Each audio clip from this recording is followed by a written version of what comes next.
Garda Militan Nusantara, kepada Ibu Tengku Sansabela kami persilakan.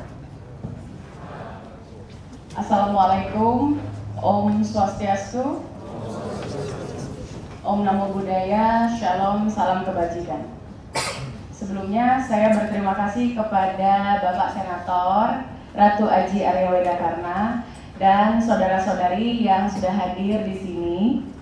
Dengan sukacita menerima Garda Militan Nusantara, saya Tengku Zanzabela selaku pendiri dan Ketua Umum Garda Militan Nusantara. Terima kasih. Kepada Dr. Sri Gusti Ngurah Arya Wedakarna Mahendra Tawedata Putra Swasta 3 SEM MSI kami persilakan.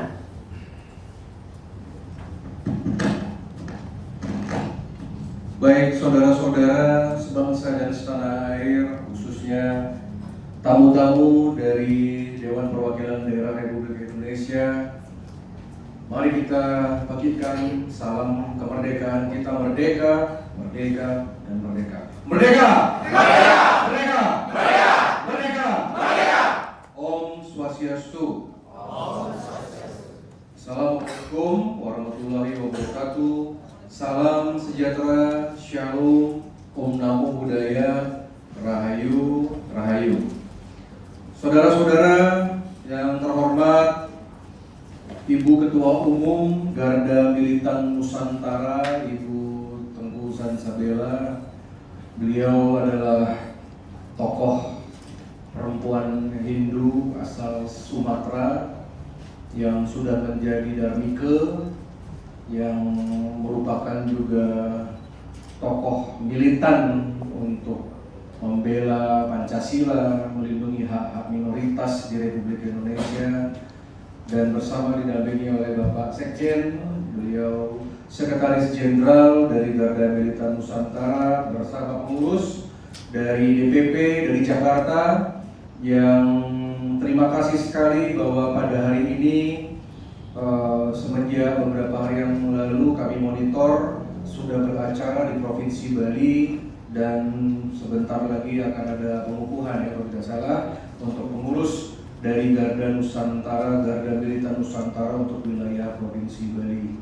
Selamat datang di Bali kepada Bapak dan Ibu, saudara-saudara kami yang terhormat dari berbagai instansi, ormas, organisasi, dan juga dari kawan-kawan mahasiswa, kawan-kawan pergerakan, dan juga kawan-kawan yang ingin mungkin sebentar beliau akan menyampaikan terkait pemikiran-pemikiran beliau yang hebat. Nah, jadi kalau selain ini ada Ibu Tengku Bella ini. Beliau ini saya suka panggilnya Tengku ya. Tengku ini 3 ini perannya ini.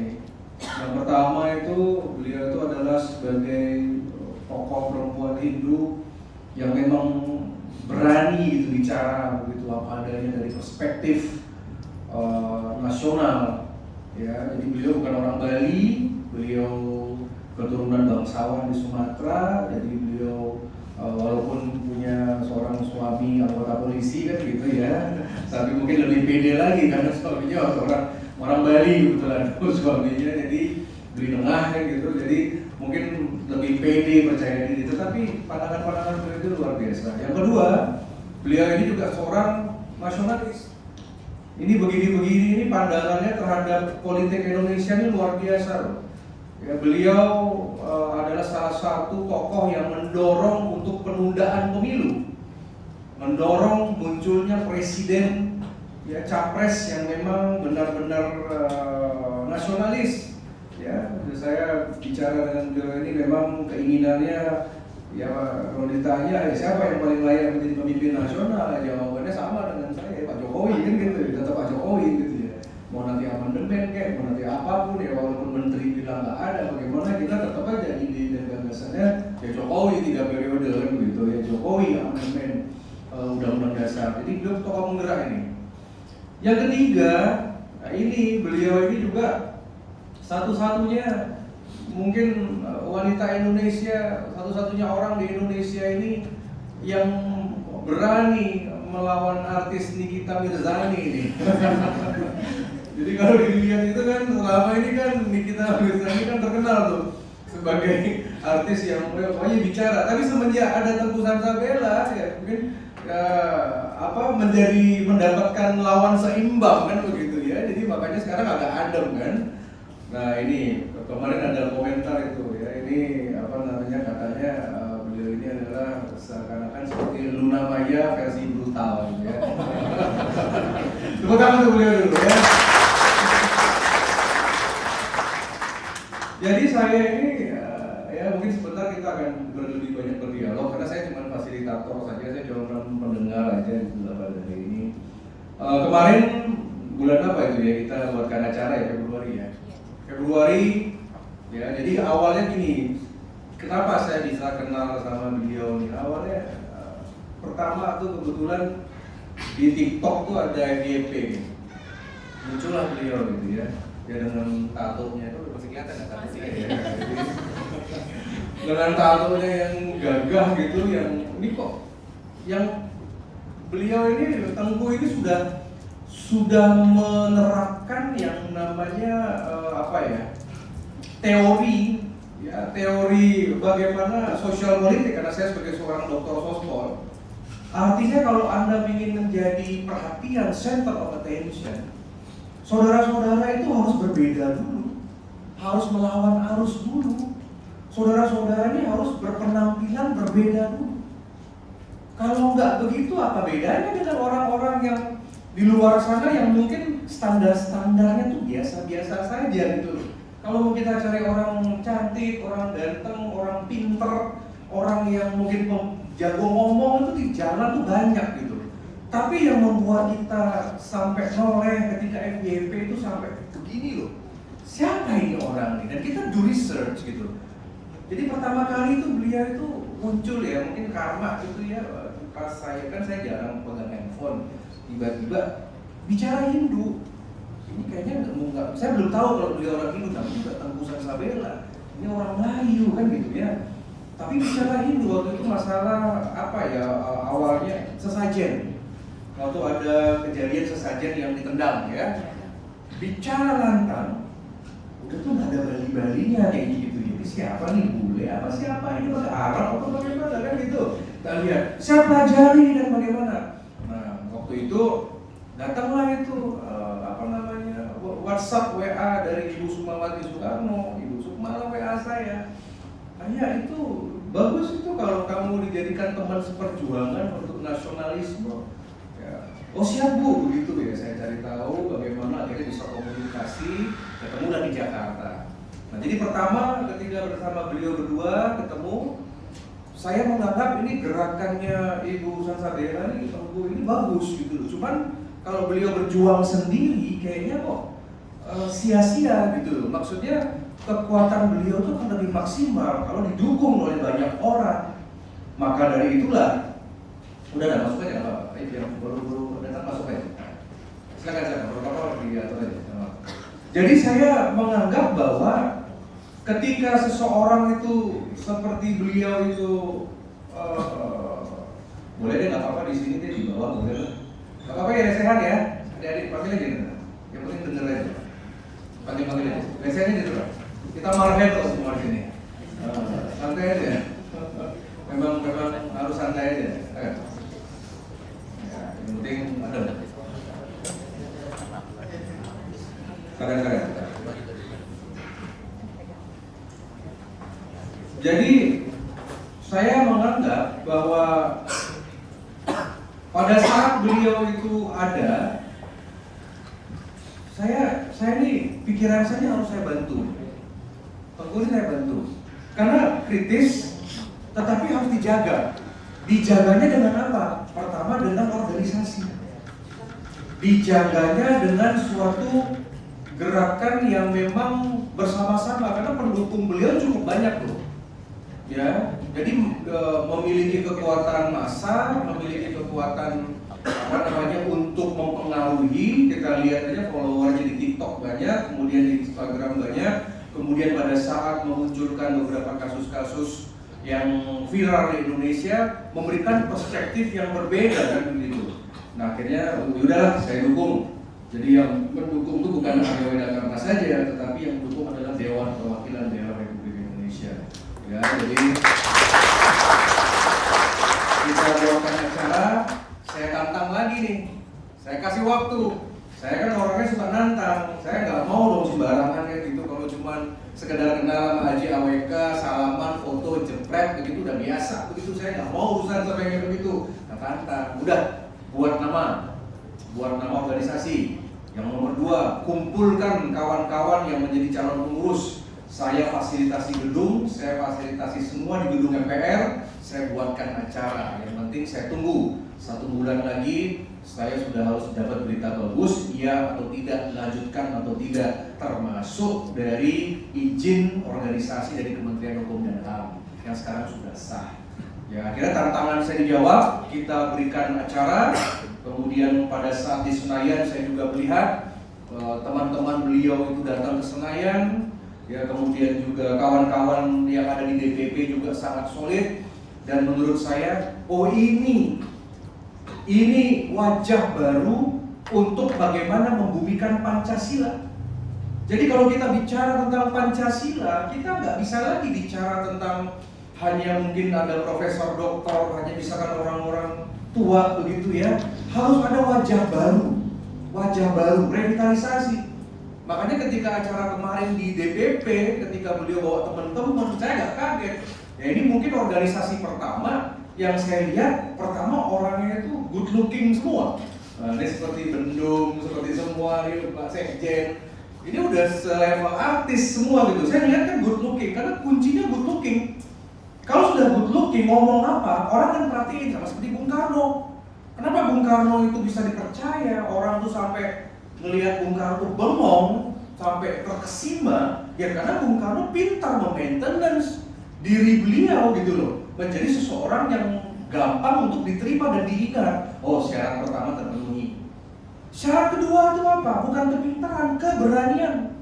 Yang penting berani dulu, pokoknya hantam dulu, hajar dulu, ngomong masalah nanti benar dan salah itu kan urusan belakangan, karena kita negara demokrasi loh. Ini semuanya ini berani ngomong. Ya, jadi beliau itu sudah mengkader, jadi pintar ngomong dan berbeda dari pendapat-pendapat yang lain. Ada aktivis pintar tapi mungkin nggak good looking.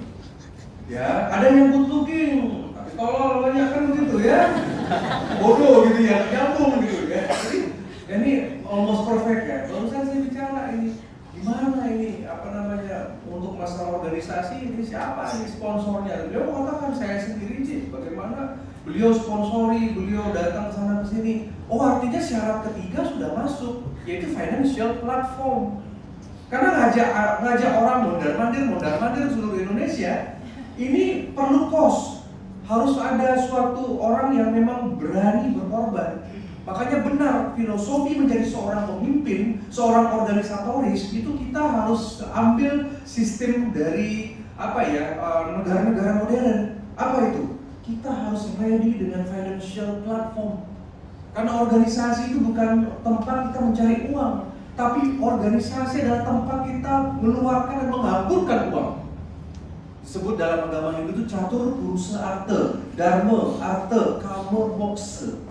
Ya, jadi kita untuk preservasi dharma, kebaikan, Pancasila, kita membutuhkan yang dimana minimal anak-anak ini udah nggak mikir besok mau makan apa.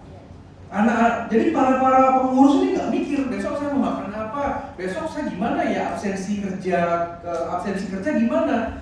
Kalau itu masih ada, itu perjuangan nggak maksimal. Jadi jarang saya melihat ada sosok seperti beliau yang sudah ready secara dukungan, ya. Dan ini adalah ciri-ciri yang hebat.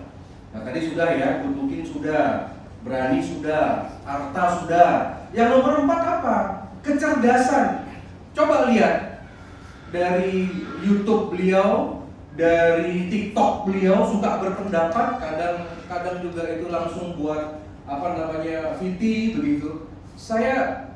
Saya memikirkan, ini saya kenal dalam waktu dekat ini, saya kenal sama 2 orang yang saya pelajari ya, yang pertama saya kenal sama si Otot Kering, tahu kan? Nah, si Otot Kering itu. Jadi si Otot Kering itu pada saat masalah, kemudian waktu hari raya Nyepi kemarin kan saya bawa itu ke Jogja sama istri saya. Ya sudah kamu bawa aja ke Jogja sama Haji, daripada kamu nanti dianiaya kan gitu ya. Masih pas kebencian, saya ajak kamu sembahyang ke sana ke Jogja seminggu saja. Saya pelajari buat VT. Tapi saya nggak boleh muncul, saya nggak mau muncul di VT dia. Tapi saya bongkarnya, saya ajak itu ke Jogja. Saya kenal beliau. Ternyata Smeton, orang yang biasa membuat status VT itu di TikTok maupun Instagram itu rata-rata memiliki kecerdasan di atas rata-rata. Bagaimana mungkin seorang tuh bisa buat 10 status, 10 stok video, ya? Yang minimal saya melihat dari 2 contoh ini. Ini kan benar-benar frekuensi alam. Bisa saja kita duduk di mobil, bisa tiba-tiba kita pingin buat kan? Bisa saja ketika kita scrolling, oh gue mau ngomong nih. Ya kemarin itu saya ajak si Otot Kering itu. Saya melihat, saya perhatiin anak ini. Dari pagi sampai sore malam, itu dia membuat status loh. Dan itu butuh kecerdasan. Yening terduwok di keakhirnya nggak mungkin itu bisa berani ngomong senggol dong gitu ya. Nggak mungkin ya bisa ngomong seperti beliau, nggak bisa sebetulnya. Makanya banyak orang pinter, banyak yang IP-nya tinggi, banyak yang sarjana, tapi belum tentu menguasai public speaking. Ya, jadi menurut saya orang-orang yang presenter, yang presents itu adalah orang-orang cerdas. Ya, karena saya sudah melihat sendiri bagaimana produktifnya, karena itu antara omongan, lidah, sama pikiran itu harus nyambung dan harus kuat literasinya. Ini kalau nggak suka baca, kalau nggak suka do research, nggak mungkin itu bisa kita ngomong 3 menit, 5 menit berdebat. Ini harus baca terus loh. Makanya ketika saya ngobrol, gimana kalau kita 3 periode Jokowi, alasannya begini. Saya pancing juga, siapa menurut kamu capres yang paling bagus? Oh si ini alasannya ini kurang. Saya analisa semua. Kemarin kita di Istana Mancewar kata Pak Sidik, kita bicara di sana. Oh benar-benar, jadi semakin dalam, semakin ada semakin menguasai, dan saya rasa sudah cocok untuk memimpin organisasi Garda Militer Nusantara. Ya makanya saya nanti berikan semangat pada teman-teman DPP ya. Setelah Bali, roadshow lah ke Jawa. Jadi saran saya seperti tadi, kita harus petakan mana wilayah di Indonesia ini wilayah yang merah putih, mana wilayah-wilayah yang masih abu-abu. Nah, mana wilayah yang pro Jokowi, mana wilayah yang anti Jokowi. Nah, jadi kalau Ibu Tengku ini menyasar kepada daerah-daerah yang merah putih kayak Bali, yang pro Jokowi, udah biasa, nggak ada tantangan. Ya, seperti sekarang nih datang banyak teman-teman di sini yang mungkin sepaham dengan ini kan udah biasa. Tetapi kalau bisa menaklukkan daerah-daerah yang memang dirasa sulit ya untuk berbicara tentang keindonesiaan, itu baru tantangan yang hebat. Jadi nanti saya sudah berikan suatu sinergi ke depan, kita akan bantu. Setelah ini mungkin kita akan Jawa ya, taklukkan Jawa, itu kita akan ke beberapa provinsi, mungkin beberapa wilayah siap menerima Garuda Mitra Nusantara. Dan saya targetkan bulan Januari kita bisa adakan nanti kongres atau temu nasional di Bali ya, rembuk nasional di Bali seluruh Indonesia. Karena saya tidak ada kesempatan bicara lagi setelah ini saya resmikan. Saya cuma ingin menyampaikan saja bahwa untuk merevitalisasi Pancasila itu kita memerlukan suatu figur-figur baru. Ingat, setiap zaman akan menghasilkan satu anak zaman. Itu sudah hukum alam. Kali Yuga itu menghasilkan hanya satu Arjuna yang mendapatkan suatu wahyu untuk yang namanya menyusun untuk mendengar langsung wejangan dari Sri Krishna yang di dalam Bhagavad Gita yang akhirnya menjadi bacaan favoritnya Bung Karno. Indonesia kan punya satu Soekarno di zamannya, Indonesia kan punya satu Muhammad Hatta pada zamannya, Bali akan punya satu yang namanya Ngurah Rai, ya. Bali akan punya satu Wedakarna di satu titik di zaman itu aja. Indonesia akan punya satu Tengku Sansabela, seorang wanita Hindu yang menjelma loh. No, bukan orang Bali, bukan orang Jawa, tapi kok PD-nya kok benar-benar luar biasa. Ini kan pergerakan alam. Ini alam yang bergerak. Anda kira perjuangan saya, Tengku, kawan sekjen, perjuangan kawan-kawan ini Anda kira nggak ada leluhur di belakang? Ada yang gerakkan kita ini. Tiba-tiba kok bisa nyambung, bisa berani. Ini leluhur kita ini bergerak juga. Tetapi kalau kita lihat di Mahabharata Ramayana, ini kan yang namanya leluhur para dewa kan zatnya beda sama kita. Dewa Wisnu saja untuk menghancurkan angkara murka, Dewa Wisnu perlu reinkarnasi menjadi manusia. Belajarlah Ramayana. Kalau mau Betara Wisnu membunuh siapa musuhnya Sri Rama? Rahwana. Kalau mau bunuh Rahwana dari Wisnu Loka dengan cakranya bisa saja begini. Tetapi kenapa harus perform wujudnya Rama? Kenapa membasmi Sungkuni dan Kurawa? Harus Sri Krishna, harus lahir Dewa Wisnu menjadi Sri Krishna, menciptakan perang Baratayuda yang mengajarkan kita Bhagavad Gita. Untuk menghancurkan sistem kasta, menghancurkan sistem bebantenan di zamannya Sang Buddha, Pangeran Hindu Siddhartha Gautama. Kenapa harus capek-capek lahir Dewa Wisnu sebagai Pangeran Hindu Siddhartha Gautama 2500 tahun yang lalu sehingga memunculkan agama Buddha? Kenapa Ibu Dewi Gangga untuk menjalankan misi dinasti Kuru harus Ibu Dewi Gangga yang ada di kepalanya Dewa Siwa harus reinkarnasi jadi manusia? Jadi ini frekuensinya beda dan benar kata orang-orang ahli agama. Beruntung sekali kita jadi manusia.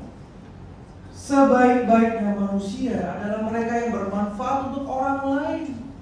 Ini kita diberikan wadah, diberikan amanat. Dan Ibu Pertiwi pasti akan melihat anak-anaknya, putra-putranya, mana yang mau menjadi bagian dari sejarah. Ya, tetapi penuh resiko. Resiko tentang ancaman, resiko dibully, resiko dijelekkan, resiko fisik, macam-macam. Itu sudah merupakan bagian dari sistem kepahlawanan. Tidak mungkin muncul pahlawan tanpa kawah candra di muka. Jadi makanya saudara-saudara yang ingin menjadi aktivis, kalau nggak kuat dibully, kalau nggak kuat dengan ancaman, kalau masih terikat sama keluarga, kalau masih terikat sama hal-hal yang lain selain perjuangan, nggak usah jadi aktivis, cukup jadi rakyat saja. Nggak bisa, karena ini kami ini orang-orang di depan ini udah memang benar-benar udah siap untuk negara loh. Nah, maka dari itu, contohlah beliau tokoh wanita berani dan tentunya sekarang banyak yang mendukung. Ya, Ya saya nggak perlu sampaikan ya, banyak loh orang-orang besar itu, tokoh-tokoh di belakangnya Mbak Tengku, banyak juga orang-orang besar di tokoh di belakangnya Haji Weda Karno juga banyak. Karena mereka berkepentingan, silakan maju anak muda, jalankan, kita backup. Makanya Astungkara ya walaupun kita kritis, kita masih selamat-selamat saja sampai hari ini ya. Karena kita sudah dilindungi oleh Sang Hyang Widi, oleh leluhur, dan ada dari Godfather lah, Godfather dan Godmother ya yang melindungi kita. Nah jadi Nike dari Tiang tentang masalah pergerakan ini ya sebentar silakan yang tanya-tanya ya, dengan beliau dialog saja kita ada suatu deep interview, ada pertanyaan apa sih yang melatar belakangi ya, terkait juga dengan banyak pertanyaan. Kemarin ada pertanyaan Ji, boleh nitip pertanyaan nggak? Kenapa sih kok ngotot banget untuk melawan Nikita Mirzani kan gitu ya? Tanya sekarang sama orang ya kan gitu. Ya mungkin ada apa-apa nih ya. Jadi buat saya nggak apa-apa, itu kan dalam artian itu strategi bagus ya untuk bisa semakin kita dapat dikenal kan begitu karena keberanian kita. Nah, Tiang rasa Nika secara umum ya ada mungkin acara akan berlangsung sampai jam 18 ya, tidak banyak waktu, still time. Nah jadi kami meresmikan organisasi Garda Militan Nusantara. Ya, ketuanya ada di sini ketuanya. Ketua Garda Bali ada nggak? Nah, yang mengurus yang akan dilantik kan ada ya. Jadi Ketua Garda Militan Nusantara ini kalau seandainya misalkan akan bergabung, silakan bergabung ya. Nanti kita akan bicara tentang kebangsaan, bicara tentang hal lain sebagainya. Makanya yang mendukung ya. Jadi ke depan kita tetap bersinergi. Sekali lagi terima kasih Sepeton. Ya, mungkin kita nanti akan lebih banyak mendengar question and answer dari beliau-beliau yang di depan saya yang hebat-hebat ini untuk bisa menjadi bagian yang tidak terpisahkan dari gerakan nasionalisme Indonesia. Yang rasa demikian, sekali lagi selamat kepada Mbak Engku Sansabela, tetap semangat ya, masyarakat Bali mendukung ya, dan kita juga harus tetap bersinergi karena bagaimanapun juga beliau ini adalah aset hebat dari bangsa Indonesia. Terima kasih, selamat atas pengukuhan dari Garda Militan Nusantara Bali. Semoga dilancarkan dan siap DPD dan MPR RI memberikan dukungan. Matur suksma, merdeka, merdeka dan merdeka. Merdeka! Merdeka! Merdeka! Merdeka! Om Santi Santi Santi Om. Wassalamualaikum warahmatullahi wabarakatuh. Salam sejahtera. Shalom. Om Namo Buddhaya. Rahayu. Terima kasih.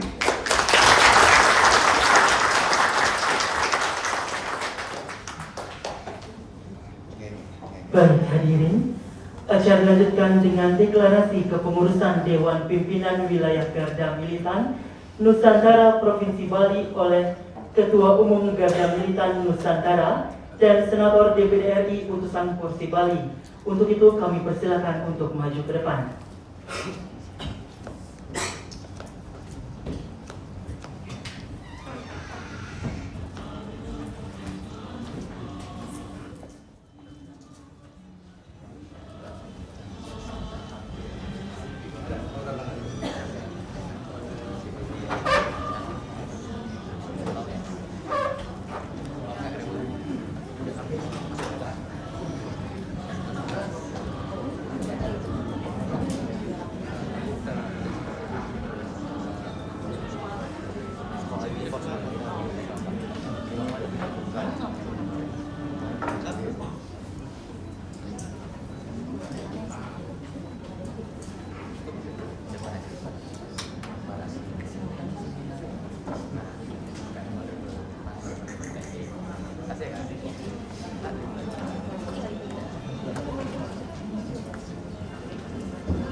Kami undang kepada utusan Polresta Denpasar untuk maju ke depan.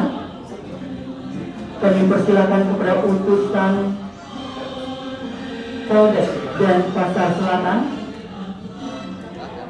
Kami undang utusan Polsek Denpasar Barat, utusan Kodam 1611 Badung, utusan SAR 115. Kami persilakan untuk maju ke depan. Dan kami undang juga utusan dari Universitas Warmadewa Universitas Wijendra dan utusan Poltekkes Kartini Bali.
Oke, terima kasih, selamat ya.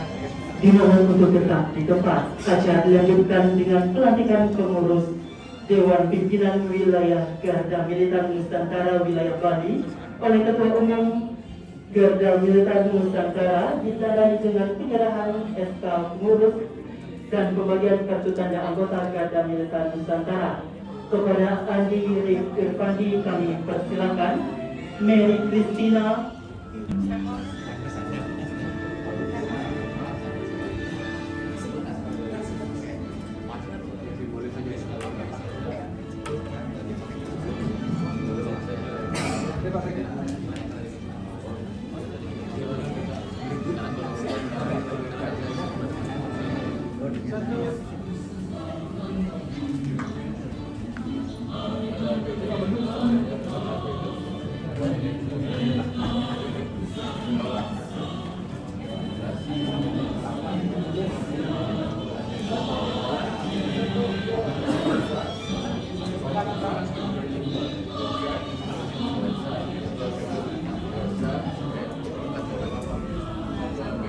dan dilanjutkan dengan pemotongan tumpang Majapahit oleh Senator DPD RI bersama Ketua Umum Garda Militer Nusantara, Sekjen Garda Militer Nusantara,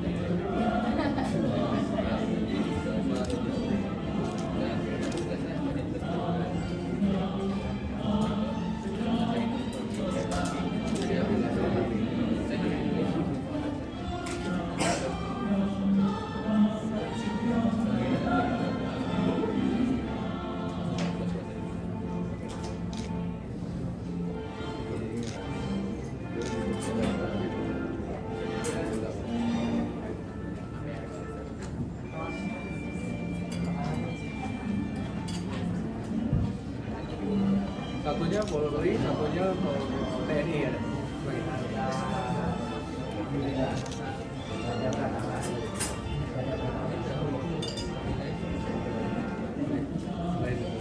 Polri,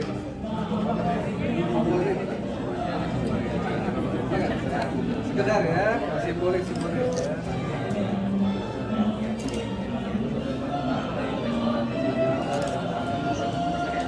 Terima kasih. Ya, makasih ya.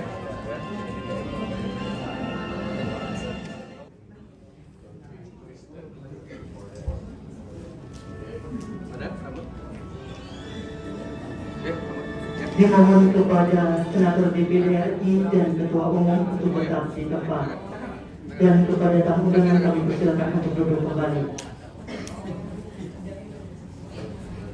Acara dilanjutkan dengan penyerahan penghargaan DPD RI kepada pengurus pusat Garda Militan Nusantara oleh Senator DPD RI Provinsi Bali. Untuk itu kami persilakan. Kepada pengurus pusat kami persilakan untuk maju ke depan.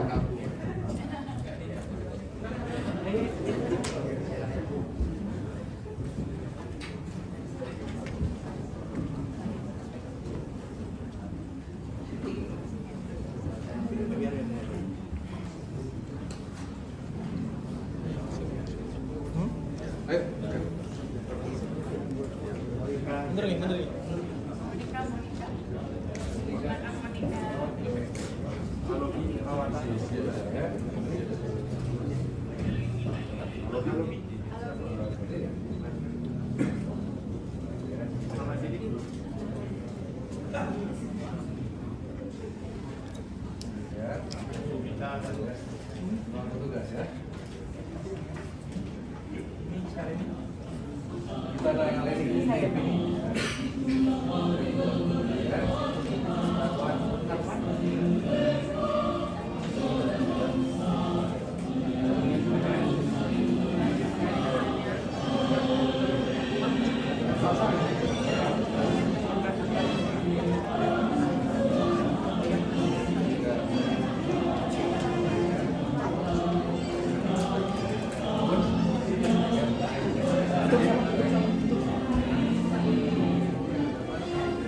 Acara dilanjutkan dengan sesi foto bersama.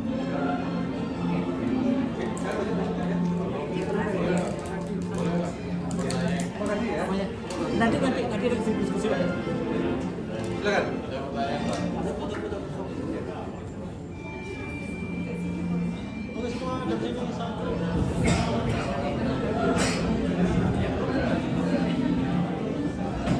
Tiba di acara utama pada hari ini, dialog kebangsaan, solidaritas, persahabatan, nilai-nilai nasionalisme Nusantara yang akan dipanggil langsung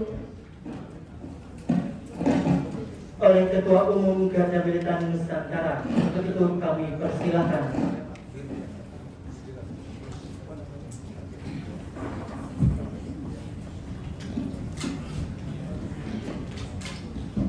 Sekali lagi saya ucapkan terima kasih buat semua yang hadirin di sini, buat para pengurus, teman-teman DPP, dan mungkin boleh dipersilahkan ya.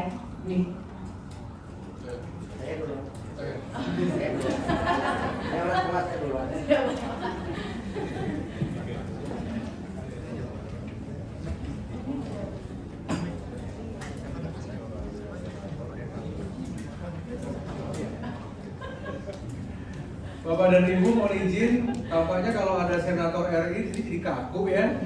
Nah, jadi saya izin dulu ke bawah ya. Nah, saya menerima tamu dulu. Lanjut ya. Acara nanti semoga nanti bisa maksimal ya. Saya izin ke bawah dulu ya. Lanjut ya. Apalagi setelah mendapatkan izin dari organisasi dari Kementerian Hukum dan HAM, katanya sudah sah. Jadi mereka yang lihat bahwa gerakan ini cukup bagus dan perlu ada yang namanya suatu wajah-wajah baru lah untuk membumikan Pancasila. Maka dari itu saya senang, saya dukung, dan Mas Negara pada ini sudah terlaksana, dan mungkin di beberapa daerah juga kita akan dukung seperti itu ya. Dan apalagi kita harus juga memunculkan, apalagi ketua umumnya kan Ibu Sansabella kan adalah tokoh Hindu yang memang selalu sebagai pengayom minoritas. Jadi kita lebih harus memperbanyak orang-orang yang bisa berbicara kebangsaan. Terkait U20. Kenapa? Tidak ada kaitannya dengan agama tertentu kan organisasi ini ya? Oh enggak, berbagai agama. Kebetulan aja beliau kan dulunya adalah sahabat polisi ya. Kemudian jadi dalam artian dari visi misinya juga saya baca adalah nasionalis kan begitu. Kebetulan aja dari tokoh Hindu begitu, dan beliau juga bagusnya begini, pada saat kemarin kita memberikan tentang Bhagavad Gita, tentang ajaran-ajaran Hindu, ini ibu Tengku ini belajar dia gitu loh. Jadi mengatakan kepada saya ingin menjadi seorang Hindu yang baik kan begitu, dibimbing, makanya kita pertemukanlah dengan beberapa komunitas. Jadi yang namanya juga orang yang baru masuk Hindu ya, kita perlu bimbing lah seperti itu ya. Dan kebetulan saja sih. Oke, Abud? Terkait sudah menjaga kondisi Bali artinya banyak. Oh, Artinya kan berpengaruh pada pariwisata gitu. yang mana itu yang bukan nama sepak bola? Ya, betul hubungan sepak bola. Gini aja, jadi kan semua sudah terlanjur. Jadi buat saya tidak usah kita saling menyalahkan. Karena jujur memang keputusan untuk menolak suatu tim, suatu negara itu memang keputusan yang mungkin patut disayangkan. Karena mungkin momentumnya tidak tepat. Seharusnya kalau menurut yang kita hormati kedaulatan Indonesia yang tidak memiliki hubungan diplomatik. Itu sudah firm, kita nggak usah ubah karena itu sampai hari ini tidak ada hubungan diplomatik dengan Israel. Tetapi kan kita melihat bahwa seharusnya juga pemerintah Indonesia dan pemerintah ini tidak menggunakan standar ganda. Misalkan bagaimana kemarin acara IPU 2022 delegasi Israel ada, kemudian besok bulan Agustus juga ada pertandingan Asian Beach Game. Tetapi kenapa kok untuk sepak bola ini dilarang? Kenapa yang kemarin nggak dilarang? Kenapa yang besok juga nggak dilarang? Nah jadi buat yang agak berbahaya sih memainkan isu itu ya. Jadi kalau mau pariwisata kita adem, seharusnya sih Bapak Gubernur tidak usah berstatement seperti itu. Cukup tiru seperti Mas Gibran aja wali kota Solo yang fokus pada penyiapan. Jadi ini sebenarnya sampai sekarang pun kami sedang menunggu statement Pak Presiden. Ya kan Pak Presiden juga belum berbicara tentang itu. Tetapi sudah terlanjur, Sampun, sudah dipindah kalau nggak salah ya, sudah dipindah ke negara lain. Semoga sih Belum fix sih. ya semoga sih Juninya tetap di Indonesia. Ini kan baru drawingnya aja. Drawingnya aja yang dipindah ya. Mudah-mudahan ya. Atau bisa juga ini suatu efek-efek politik juga muncul kok semua. Saya rasa ini sudah tingkat elit. Oke, terima kasih ya. Sukses, Maji. Terima kasih ya.